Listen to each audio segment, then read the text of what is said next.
Welcome to the Earth Your Wow podcast, brought to you by Reuserbox, providing a better way to buy cardboard boxes. We're your hosts, Jack and Ellie. This is the podcast where we talk to industry experts and change makers to try to answer the question, how do we make our businesses better for people and the planet?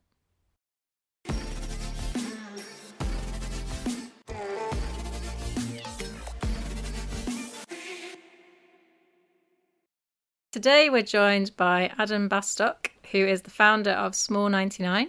Small 99 empowers small businesses to start their sustainability journey and become more successful and profitable while doing so. They have a goal to guide 1 million small businesses to net zero by 2025. Adam is also the founder of the People, Planet, Pint and Pastry events, with over 50 events and 5,000 attendees all over the world. Welcome to the podcast, Adam. Thanks for joining us. Thank you very much. Great intro. Great to have you on. I was actually interested when we were kind of researching and looking you guys up. The name Small 99, where does that come from? So it's quite simple, really, is that 99% of businesses in the UK are a small business. So if you look at the government statistics, around, I think it's less than 49 employees, makes up about 99% of the business economy, of which they account for around 52% of total revenue within the kind of UK economy as well. And if you look internationally, that tracks across most countries. I think it's only Germany and Canada where you have a higher portion of medium-sized companies. So yeah, it was really just that we're here to represent that micro and small business in sustainability as well as other things.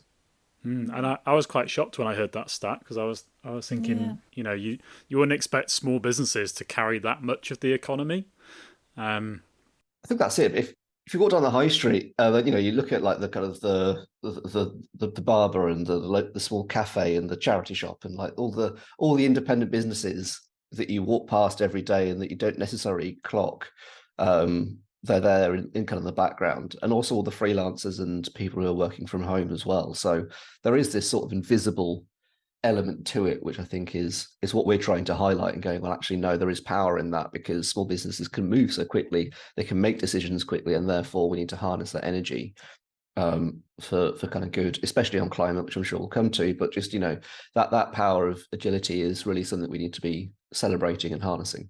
Yeah. So the big idea, if you like, for Small 99, I guess, is the idea of, if we really want to take action on the climate crisis and have an impact, then let's let's take the focus away from the big corporates, and let's actually focus on this huge slice of the pie, which is the small businesses who potentially, I guess, are, like you said, they can actually take action a lot quicker and probably more productively. It's definitely that kind of bottom up approach rather than top down, and I think that's the challenge. We're recording this as COP28 kicks off this week, and there's already quite a lot of negative headlines before we even started around the role of corporates, and that a lot of them aren't joining the initiatives. Yet what we're seeing on the ground is that there's a lot of small businesses who are far beyond what a lot of these corporates would even dream of being able to do, and that they've met net zero. They're deep into circular economy. They're deep into regenerative business models because they have that agility to move. And therefore, I think there's a real danger in that we focus too much on the slower to move organizations that are large and don't give enough visibility and credence to the fact that it can be done, and it is being done, and it has been done already by those small businesses. I think it's actually a really great concept, because we at Reuserbox, we deal with loads of small businesses, and obviously we're trying to teach them and raise awareness about the idea of reusing packaging. And what we find is most of these small companies, like, they really understand the problem, and they understand, we want to reduce our impact, but there's so much confusion, and there's so much jargon, and nobody gets it, and they don't have time. So I think the idea of giving them a simple framework is great. I think it's a great concept. I think it's even simpler than that, because myself as a small business owner runs away from the idea of a framework, because it sounds like it's a PDF. It's going to be 30 pages long. It's going to have really long words that I need to Google. And so really it is almost simplifying it further and going like, look, this is just a list of things you need to do. Just go and do this. Just go and that cardboard box that's in the recycling, reuse it. And people go, oh, I didn't realize it was as simple as that. And it's like, yeah, great. Now do that for everything else you're doing. So that, why are you this mug, not great for a podcast to point to a mug on camera, but is the perfect example of a reusable circular economy, right? Is that you make a mug once, it then lasts for 100 to 200 years, assuming you don't drop it on the floor. That is circular economy in action. It doesn't need to be this complicated framework when you're at that small business end. It's obviously very important to have that broader framework when you're talking at a city level or a kind of regional level or a national level, but at a micro level of a cafe, well, stop using single-use plastics and just use glass pint glasses or use mugs that you're already using. That is what this low carbon economy really means. Yeah, and we were talking as well because on your website, which is pretty awesome, it sort of references how a lot of the time this doesn't have to be a sacrifice. Like businesses can become leaner, meaner, more productive, better organizations sometimes when they focus on things like reusing boxes or any of the stuff that you advise them on. So a high carbon business is typically a very wasteful one. I think is sort of the parallels you can draw there, in that we'll come on to net zero, I'm sure, sort of in kind of defining that in more detail. But if you don't have solar panels, you don't have LEDs, you don't have any of the insulation or any of the energy efficiencies, you're going to be using a huge amount of cash to heat that building, whether it's electricity or whether it's gas, both of which have got carbon footprints attached. Therefore, the more you can do to reduce your energy footprint down, the more money you're going to save, and therefore the more resilient you are to energy spikes. And we've seen that companies that were investing in battery technology and solar panels and insulation and all that maybe 5 years ago haven't been as impacted by the crisis in the past 2 years because they'd already done it. And I think that's the challenge, is there are barriers to kind of doing that, because not all businesses own their own premises and solar panels are expensive as an upfront cost, and aware of all those challenges. But fundamentally, this idea that somehow like going low carbon is going to cost us more is like, well, no, it's an investment, not a cost. It's a very different approach to looking at this. IT expense, IT infrastructure and software can be very expensive. It's a high cost, but if it saves you 10% of your staff time every day, that's going to be a huge investment that you're going to reap back. And then the question is then maths, and when does that pay itself back rather than anything else? Do you want to run us through so how you help businesses at Small 99? I feel like we've just kind of jumped in a bit soon, haven't we? Yeah, no, it's good. I get very overexcited with these things. So essentially what we do is carbon reduction plans for micro businesses, and we're starting to work backwards very slightly to fill in the gap around measurement, because that's the biggest barrier that we're finding, is that people are still curious about their footprint, even though it might be quite small. And ultimately, our argument has always been, you don't necessarily need to know your footprint in order to take action. There are things that we know are going to work and save you carbon already. LEDs is a really obvious one, in that of our kind of about 2,000 businesses that we've surveyed over the past couple of years, about 60% of them haven't fully changed over to LEDs. So even things that are classed as quite low-hanging fruit or very easy to do haven't been done, and therefore it's a case of, well, identifying why that is and what support they need to do that. But ultimately, we know that installing LEDs is actually going to reduce your footprint down by around 80%, because that's the amount of energy it saves compared to the other alternatives. So let's just get you those actions to do. The measurement doesn't need to be quantified for that necessarily. However, we are seeing a real curiosity from businesses who want to know their footprint, and what they actually mean by that is, are they good or bad compared to the other people in their sector? And I think that's the interesting thing, is that it's not necessarily the outcome. The figure you get at the end is academic. It could be 5 tons, it could be 50 tons, it could be 500 tons. Doesn't really matter. No one really understands what that means, because there's not enough context around it in the industry. So I could say that a small business has got a tonnage of 5 million tons, and they'll be like, well, that sounds quite high, but that's probably about right. And they wouldn't necessarily know, and there's that lack of context around the actual measurement figure. But really, it's about, okay, well, what do you do about it? In that process of measurement, you've identified your hotspots, your areas, and that's what we do really, is we build very simple tools. We've got very simple frameworks to a certain extent of how to do that, and activities in order to achieve those reductions and identify those areas. So there's 3 things that really Small 99 does. We've got our online tools, which is our measurement tool, and our kind of carbon reduction planning software, which is Small 99 Hero, both of which are completely free to use. We then do a lot of events, which is the People, Planet, Pint and Pastry, which is really, how do we address the emotional issue of this? Because ultimately this is a very lonely landscape. If someone's coming into your business and saying that you need to fundamentally change everything you're doing, that can be quite isolating. And therefore we want to provide that space for people to go and have a pint or a pastry and just chat about it and realize they're not alone and that there's a lot going on already. And then the third thing we do is around workshops. So we do a lot of training on kind of what net zero is, how you get started, how to measure your footprint and guide businesses through that. And that can be as quick as an hour workshop or a full sort of 9 to 10 hour full business assessment where we do go into things like regenerative and biodiversity and circular economy and all that good stuff. But typically we're at the kind of the starting point. So I like to see ourselves as the catalyst, which is always a very unnecessary word to use, but I like using it. Nice. So obviously you touched on some of the jargon there, which I guess can be a bit overwhelming for a lot of small businesses. So we wondered if you could sort of clarify the difference between net zero and carbon neutral, because I think that's quite a common grey area with businesses that we find. It's very common and very difficult as well, because there's not really much technical guidance out there. So I'll explain the standard that we adhere to in a minute.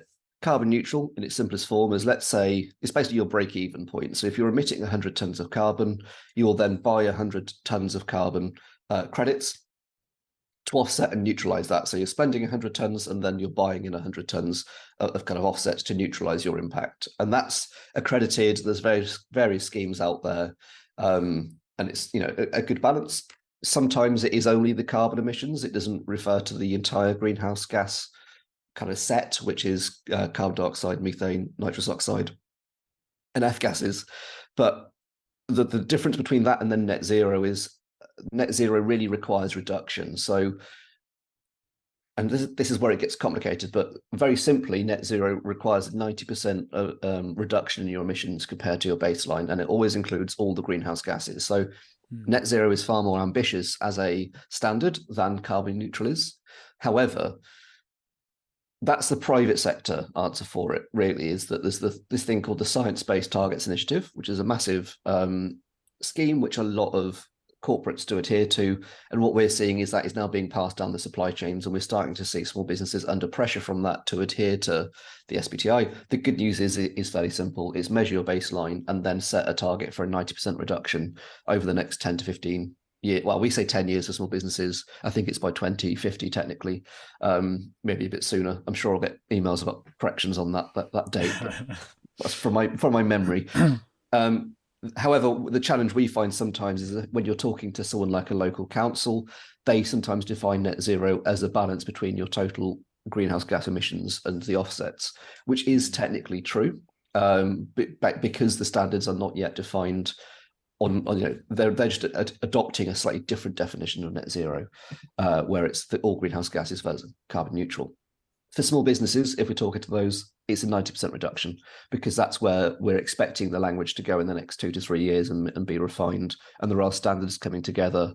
I think there's an ISO standard that is coming that does define it as that 90% reduction as well. So that's scary, but we've already mentioned that LEDs are an 80% reduction, and therefore you can make some changes quite quickly to achieve that 90%. Things like going from a highly beef-based catering for an event, for example. If you're serving beef curry, swap that out for chickpea curry. That is a 95% reduction in emissions. Wow. And if you think that you're driving like a Range Rover to work, or you're commuting in that, swapping that for an electric car is about 85% reduction. If you swap that for an e-bike, it's a 98% reduction. So again, we have the existing technology in order to achieve that 90%. So it's not as scary as it sounds. There are some barriers to that, but broadly, this is why net zero is fundamentally an efficiency exercise, is that the less energy you use, or the less, and I should probably define that energy point shortly. I will stop talking. I think that kind of, that waste of any sort of resource really is what net zero is targeting. It's all of the things that you're doing. Well, where can you reduce the amount you're using there? And the less you use, the less your carbon footprint is going to be, the less your baseline kind of operating costs are, and therefore the higher your profit margins are. So it's very easy to link sort of net zero to profit margins on that regard. So I think a lot of small business owners might be thinking, well, I'd like to get involved in this. And you can see there's obviously a business case for cutting emissions, as we kind of touched on. But what about if you're thinking, well, my business is going to grow, I've got plans for business growth over the next 10 years. It depends on the business, doesn't it? Take us, for example, we spend a lot of time driving cardboard around the country, which is where a lot of our emissions come from. And obviously transitioning to electric HGVs isn't really possible for us at the moment. So if you've got plans for growth, is it going to be possible to cut your emissions by 90%? And still grow? Yeah. I think the short answer is yes. I think there's different ways of measuring it, because ultimately the more you measure your footprint, the more it's going to go up. And there are different areas to this. So very broadly, we've only spoken about kind of net zero around energy so far, but I think there's 5 key areas to this. There's energy, transport, supply chains, the things you're buying and selling, waste, and then to a certain extent water as well. And those are the 5 key areas we really look at net zero in when we're discussing it with small businesses, rather than the technical scope language, because no one understands that and it's very boring. So those 5 key areas are much easier. So if you look at transport, as you just mentioned, well, that is going to be one of the toughest areas for you to reduce down. And there may be different answers to that. Rail freight, for example, well, actually, have you considered that? That might not work based on where that is moving around. The trains are always late in this country. Well, this is the thing. But then that's then a business operation question of, well, actually, can you start sending it slower and just not do just in case rather than just in time, like modeling around the rail system. So I'm not saying that this is a solution to your business necessarily, but this is an example. I think rail freight is going to be a lot lower emissions, and therefore, how do you start addressing that? The real answer to that, though, is this idea of a carbon intensity metric. So if you're a small business that's maybe got, let's say a small cafe, for example, that's got 5 members of staff. Well, if you move your staff over from driving into work in Range Rovers or large kind of inefficient vans and cars onto an e-bike scheme, that is a quite heavy reduction without impacting on your actual business operations. Particularly, it will probably actually have benefits in terms of the staff will arrive happier and quicker and more resilient because they can get in when the traffic's blocked because they're on 2 wheels, and there's a new cycle lane that the council have put in, which means they're quicker and they're going to be more productive at work because they're not arriving angry. There'll be things you can do to your menu to redesign it to go, well, actually, we're seeing a shift anyway towards vegan vegetarianism. Meat consumption is down 16% compared to about early 2000s. So we're already seeing those trends come through. Therefore, redesigning your menu away from being beef heavy to kind of even more lower carbon meats, so pork and chicken, and then more vegetarian meals. Again, that's going to be a heavy reduction. And typically vegetables are higher profit margin than meat would be. And there's going to be some other operational benefits there in terms of spoilage and just local resilience. So you start to see that doesn't necessarily affect your ability to grow as a business. You can still sell more of those meals and start growing because, well, if it's 95%, if that curry is now 95% less carbon, in theory, you could sell 10 times the amount for the same amount of carbon budget, as it were. So this is where it gets a little bit complicated, to be honest, there is this idea of a carbon intensity metric where you go, well, if that cafe has got 5 employees and it's got a carbon footprint of 100 tons, which is probably about what I'd kind of take a stab at, that's got a carbon intensity metric of like 20 tons per employee. Therefore, if you can get that 100 tons down to 50 tons, that carbon intensity metric starts to drop as well. And that means you can more easily compare like for like. So then if you've got 5 cafes, all of whom are employing about 5 employees, that carbon intensity metric per employee or per pound of revenue, you start to be able to compare and contrast there. And that's where we see the decoupling of economic growth from carbon emissions, because a cafe that has done more to reduce its footprint down in terms of its energy needs, in terms of its consumption of high carbon products, in terms of its use of resources. So again, rather than buying in a lot of packaging, maybe they're using circular economy models, or they're doing a lot more with less. All of those things are going to reduce their footprint down without actually meaning they need to generate less revenue. So I think it's a quite a difficult question to answer, because some people then, as you say, turn around, yes, but we've just got a new order for boxes in Aberdeen that we need to drive a petrol van to go and pick up, which is going to increase our footprint. And it's like, okay, that's fine. how are you spending your carbon budget then? And that's a entirely different sort of framework or model. Yeah. So I guess it's like look at it like proportionately then. I guess when I you say guess carbon you've got to get intensity. creative, haven't you, and think where it applies to your business, which I I think think is nice.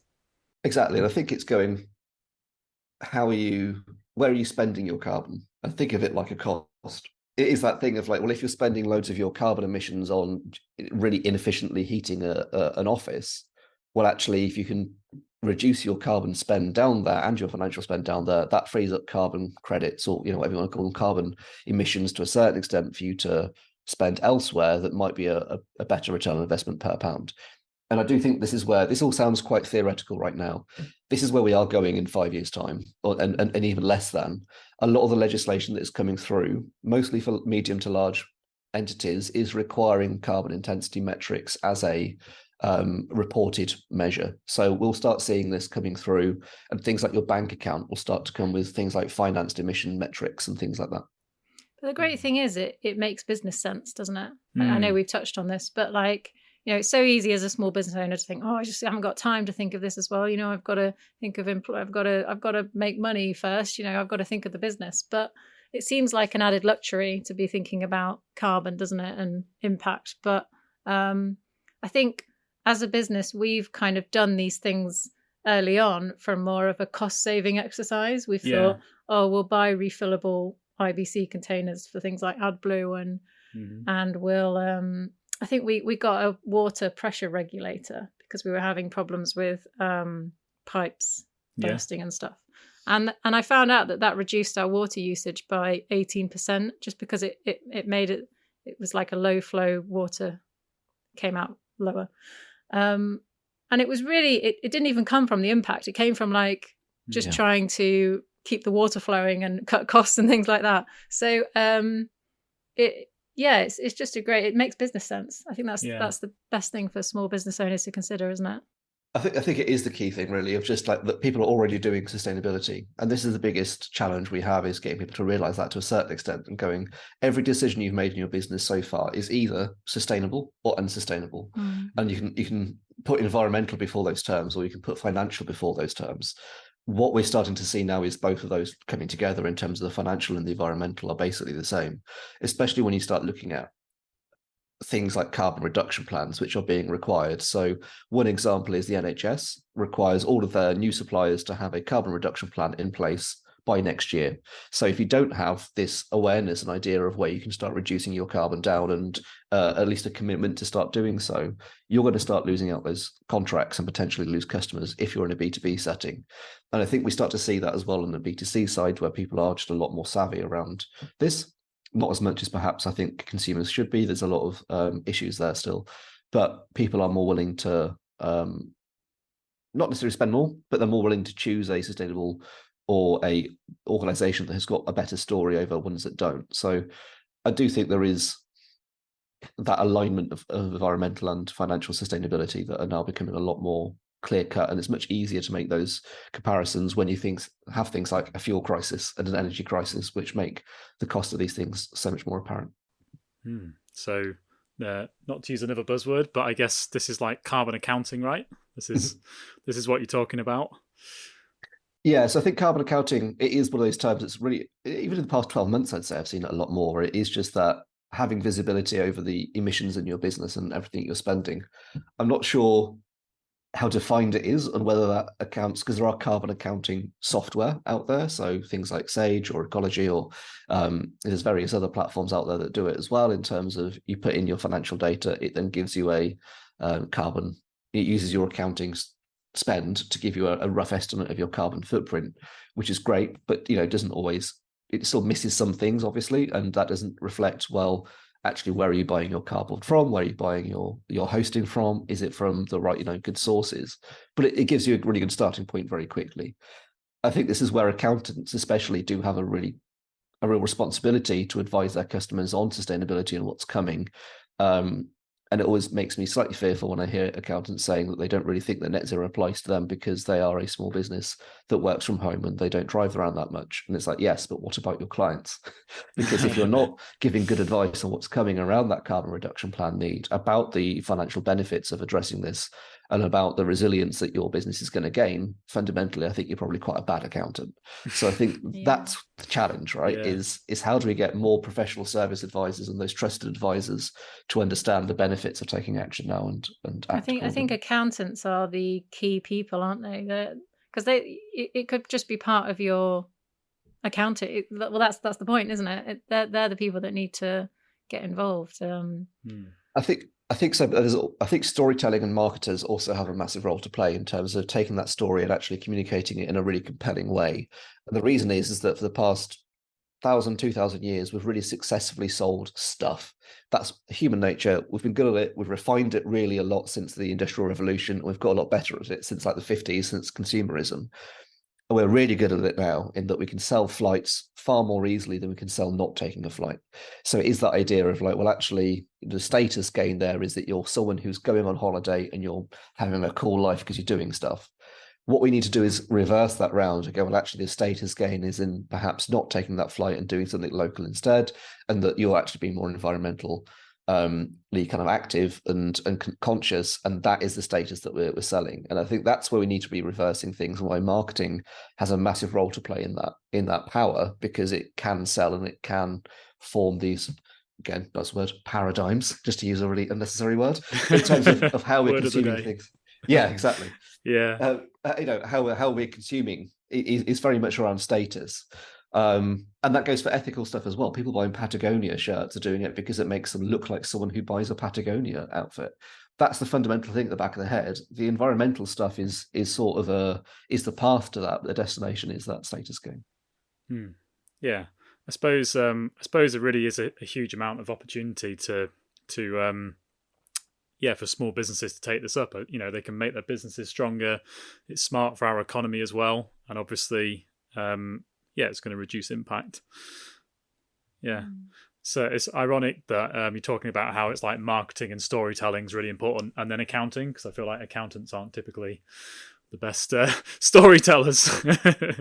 Exactly. I think there is you need that sort of triple in my mind, where you've got accountants, marketing, and sustainability people. Yeah. You need that kind of triangle just to keep it really in balance.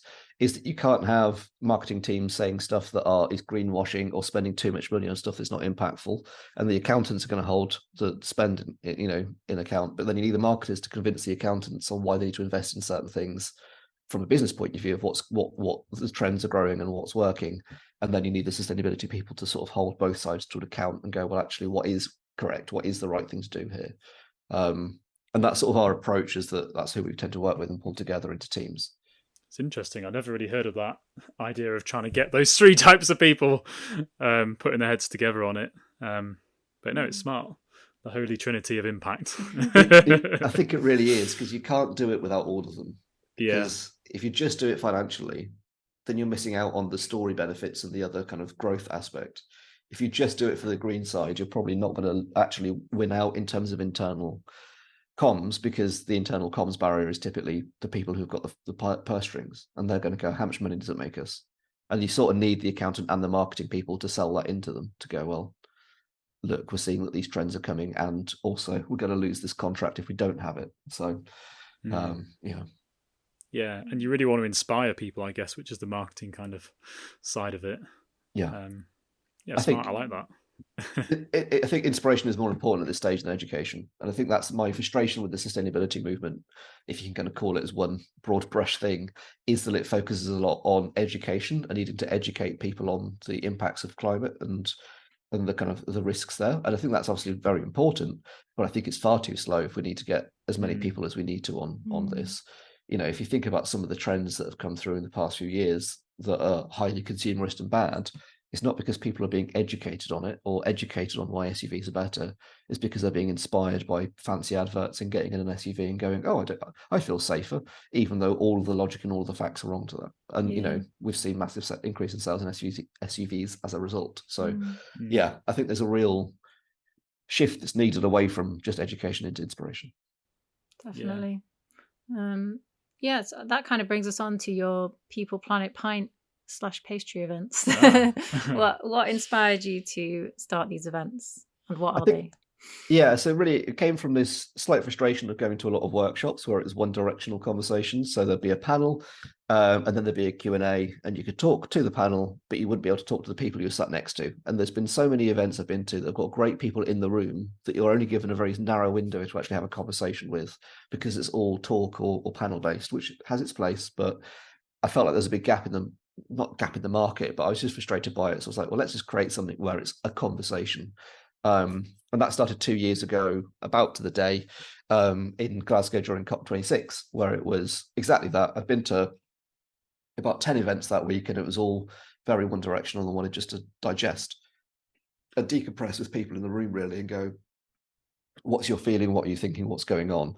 And that sort of then grew to a way we saw a lot of small businesses start to come along to those and actually finding that space quite helpful, because they didn't have the time effectively to go to a full day's training or to a kind of formal workshop that's going to take a few hours, but they would just pop by to the pub on the way home, and stop off there. Or as we're now running the pastry events, maybe go to one of the morning ones kind of before they start their day and just have that conversation with other people that they wouldn't normally meet. And I think that's the key thing as well. I was speaking to someone yesterday who, a small business owner, kind of been running it for several years, but had found the council quite impenetrable because there's a lot of formal barriers in the way there to kind of engage with them. But they went along to a People Planet Pint, and one of the members of the council was there, and they were able to have that sort of direct conversation of the challenges they were having. So it just broke down those barriers and helped accelerate action. So yeah, that started during COP26, and it's just grown from there, really. I think we've run just over 500 events in the past 2 years since then.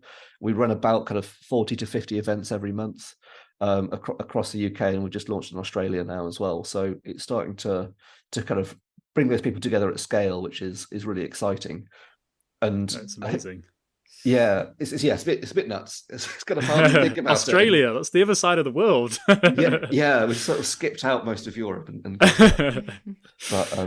it's cool. I guess the best thing is it's just getting people talking about stuff. Sometimes just talk about it. You don't even have to think about what's the solution, what do we do. Just talking about stuff really helps. It's being part of a community as well, because we've recently started set one up in Lincoln, and I feel that I just don't know anyone that kind of has a similar kind of mindset, other than the few people I work with. I don't know. I was just like, where are these people? There must be some people around.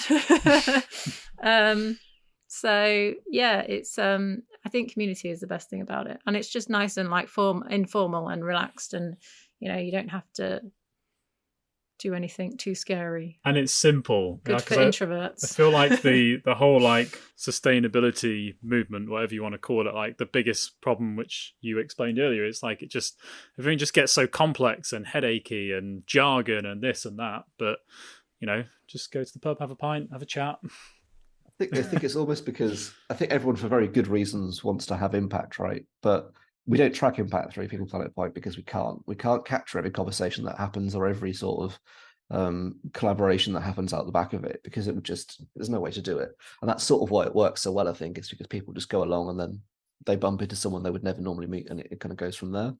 And I think that's the real power of it. And for me, it's really about demonstrating that there's a lot going on, because a lot of businesses I speak to think that they're sat alone, either working from home or in an office space somewhere, and they're not talking to other business owners to see or hear about what's going on in their area. And that's really where I think I want to take People Planet Pint more next year, is in demonstrating how much is going on in local communities. People such as yourselves running these kind of really advanced businesses to a certain extent in terms of that sustainability example, and going like, look, it can be done, it's being done, as I said at the start, right? So let's get people involved and just inspire other business owners or other people locally, like the council members, to go, look, this is not something to be afraid of. This is already happening. Just we need to scale up what's already working, rather than it needing to be something new that we need to learn. And I think there is a lot of fear in the space. Have you got any kind of like success stories of people that went to People Planet Pint and then something happened, something took off? There's been a lot of like kind of small stories. There's not kind of any big ones I can grab for, and we've had people meet up and become kind of partners, and we've Oh, had really? babies Wow. through People Planet Pint. So Wow. there's that People Planet side Pint to it. babies. Yeah, Wow. so sort of quite People literally Planet multiply. Baby. Yeah, Wow. it needs to be the P's. I need to find the People Planet parents. There you go. Okay. So I think that it's just a lot of kind of random collaborations that I don't hear about genuinely. Yeah. I remember someone from Cirencester was saying they went along and like a massive solar installation got finally installed because they met the right people at the People Planet Point at the council. Just all the people happened to be in the right room at the right time.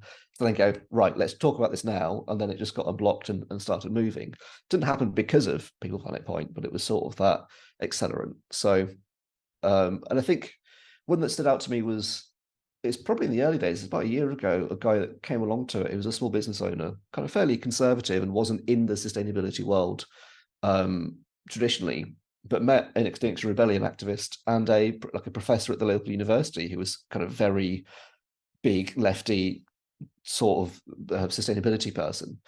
And he was like, I would never have encountered these people normally, but I really get it now. And I've really taken a lot on board from that conversation because we weren't there to sort of have a fight or discuss anything. We were just chatting, and I learned a lot. I don't agree with everything, and that's fine. Like, it wasn't unpleasant. It was just we had different views, but I really learned where people were coming from, and I understand it a lot more now than I did before. I was like, it's those little things that really make it for me, of going, that's very hard to replicate, but is where the power is in that kind of random conversations. There, it's really cool. I guess like sometimes that's where the magic happens, when you get people out of their element, their guards down, you get them drunk. Yeah, exactly. I think the point was helps just kind of lubricate the conversation. So I guess as well, it's easy for people to get like siloed in their little group of people, and you get them to an event like that, and I suppose they hear different perspectives, and yeah. I think that's the key thing, really, is that it's just a lot of good people working on good stuff behind closed doors in cities across the UK, and it's just how do you break those doors down a little bit and get those people cross-pollinating. Yeah. So we're recording this on kind of the eve of COP28, aren't we? It's about to start. But is it right that you've kind of set up some alternative COP with lots of peas in it? 28. Lots of peas. Yeah, probably should have mentioned that. Yeah, so thanks for the nudge on the massive campaign we're currently running that I've just run. To be fair, this will go out after it's happened, but I thought, we could talk about it anyway. That's good. We could do a live stat update. So currently, basically, the frustration was exactly this, right? Is we expected there's going to be a lot of negative news media around COP28 for fairly obvious reasons. It's not looking good, is it? Run by an oil state, they're looking to expand oil and gas, and it's all the stuff. And I'm like, look, no one's surprised by that, really. And it's very boring, I think, to talk about it because it is just people being very myopic and kind of doom and gloom and going around in circles. So I wanted to basically go, well, stop moaning about it and go and do something about it if you're that concerned. If you're genuinely that concerned and annoyed by it, go along to the pub, meet other people, see what's going on locally and get involved in stuff. And that's where the COP28 thing really came from, was that space to go, this is an alternative event.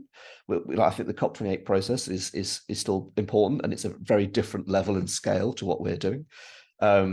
But really, there are plenty of good things going on locally that you can get involved with, that need support, that need help promoting. So go along and get stuck in and help with them, or don't, but admit that you're then kind of saying that you don't want to get involved and that you're just moaning about it.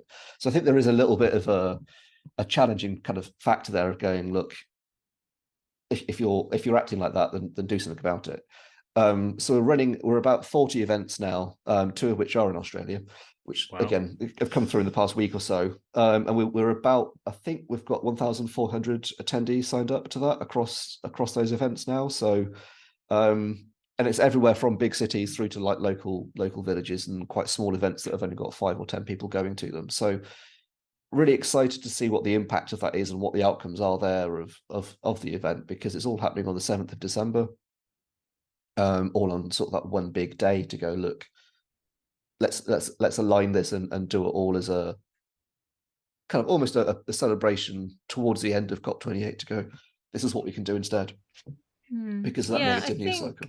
I think it's really inspirational what you've done, actually, because I think the whole concept of Small 99 and the People Planet Pint Pastry and this as well, it It all comes from that. It's so easy to think, what can I do as an individual, or I'm just a small business owner, or it's just me and someone else. What's the point? Why should I even bother? And it's so easy to think, especially when you see negative things in the news, and you just think, I can't help solve climate change. But you've actually shown that collaboratively, when communities come together, things get done. Shit happens. And it's building momentum as well. It's I guess it's inspiring as well when you actually hear these stories. Yeah, it's I think it's really cool.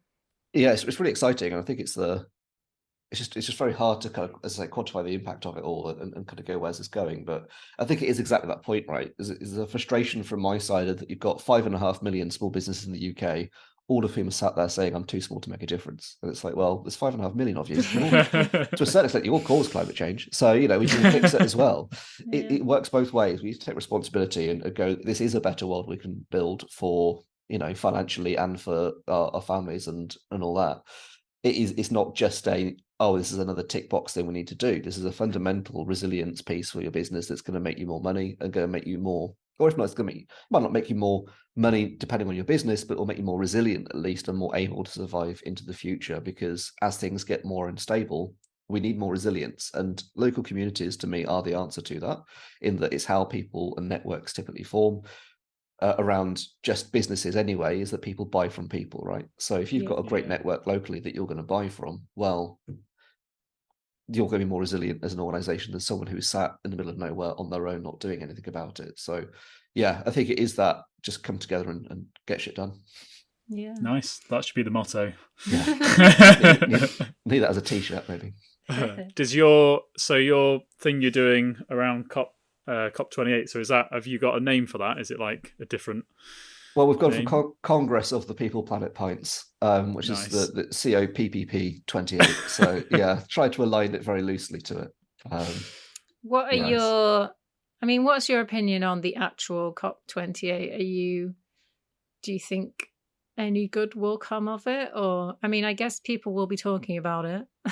You'd hope there'd be some mainstream media coverage. I think there will be. The fear I've got is that it alienates a lot of people into inaction. That's the biggest damaging thing, besides really what actually comes out of COP28 itself. I think it's a very important process, and I think you have to give it a bit of slack to a certain extent, in that if we looked at the COP26 one, I remember there was one meeting where it was getting about 125 different people to agree on a single reduction of coal use or gas use or something by 2030. And it's like, well, it's like making a cup of tea with 130 people. That sort of, as soon as you're involving that many people, it's going to be an incredibly difficult and slow and ineffective process, because you've just got to wait there. So I think it's always going to be a little bit slow and ineffective, because it's a multilateral organization that's trying to do really big things and get a lot of different stakeholders in the room, all of which have got different opinions. A developing sub-Saharan African country is going to have very different demands to a South American country, to Asian tiger economy, to the United States, and therefore they're all in the room trying to find the middle ground between all of them. That's hard with 5 of them, let alone 120 of them. So there's part of me that is a bit like, well, it's always going to be difficult and slow, we need to give it a bit of slack.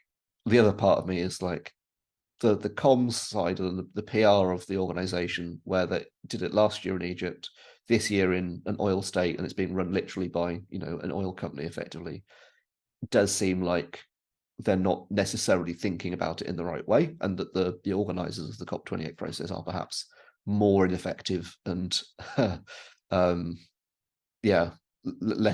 less useful than I thought I'd maybe given them credit for, in the fact it seems like a very obvious thing you want to avoid. Don't hand it over to that sort of power, because you know what's going to happen. I don't really know what the right answer is, and I don't really know how I feel about it, to be honest. I think it depends on the day. I'm sort of ignoring it, because I think there is just so much going on locally that it is a case of that's how we're going to solve this, and that's how the momentum is going to build, is that everyone who goes to a People Planet Point say, we've got about 10,000 people who have been over the past 2 years. If they now feel more empowered and speak to 2 of their friends about this in a way that's positive, then we're suddenly talking of 30,000 people. And then that suddenly becomes, if everyone just speaks to 2 people, it's not that hard to then start changing the paradigm, the shift in society, or whatever you want to call it.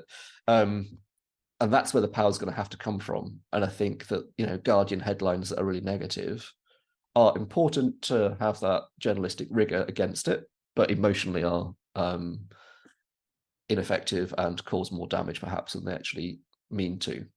Yeah, I think what you're doing is actually probably the solution, really, because all the best changes in society, they do happen from the ground up. It is grassroots, and what you're doing is actually really powerful. These governments should be getting their shit together and doing what you're doing. They should be working with you. They shouldn't be working with... Head over to a People Planet Pint. Yeah, exactly. It should be Politician Planet Pint. Yeah. Parliament Planet Pint, More than happy to run COP29 if there's a vacancy going. Happy to step into the UN role and take that. Which I may regret saying if they actually do offer it me. But yeah, but no, I think it is...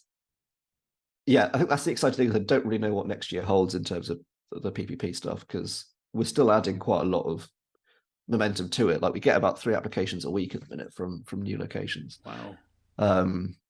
So it doesn't feel like we're exhausting the demand yet, and it's just how do we sustain that from our point of view, but also then how does it transfer into impact?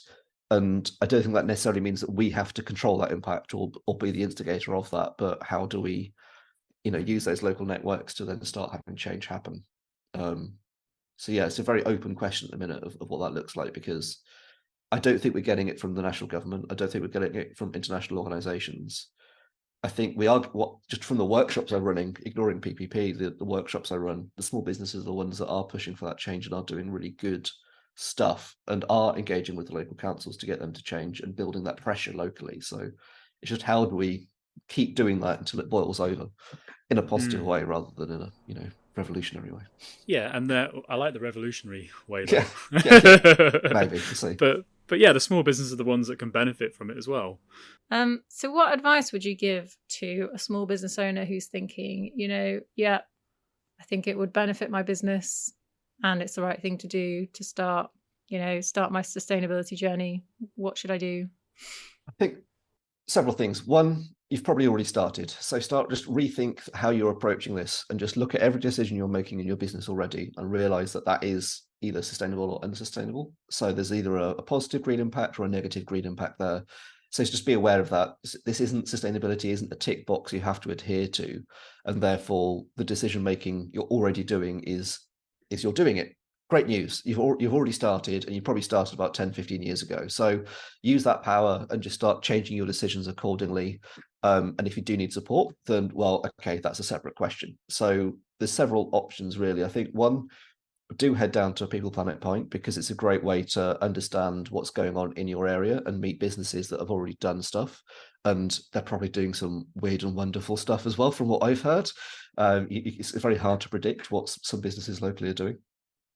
Secondly, I think just be aware that this isn't going away, irrespective of what comes out of COP28 and the national government. What we're seeing from our side is that the private sector is far ahead on this, and that they are ratcheting up and bringing net zero targets closer, not further away. And therefore the need for a carbon reduction plan and the need for a really robust sustainability policy, or not even robust, a really honest sustainability policy is needed and key. And therefore kind of get your shit together and start looking at this and stop putting it off. And that can manifest in different ways. That might mean you need to get a consultant in to help it out, in which case Small 99 are here to kind of help. It might be that you need to do just a little bit of a survey and have a free list of things you can do, also of which Small 99 are here to help. So I think there is this element of, it doesn't need to be complicated necessarily. And if there are specific requirements, you'll know about it, because your industry will start requesting it in terms of carbon reduction plans, is that sort of term we're seeing. So the NHS being a good example. And yeah, 3, I think, is just, if you do need a bit of guidance for support, then go to Small 99.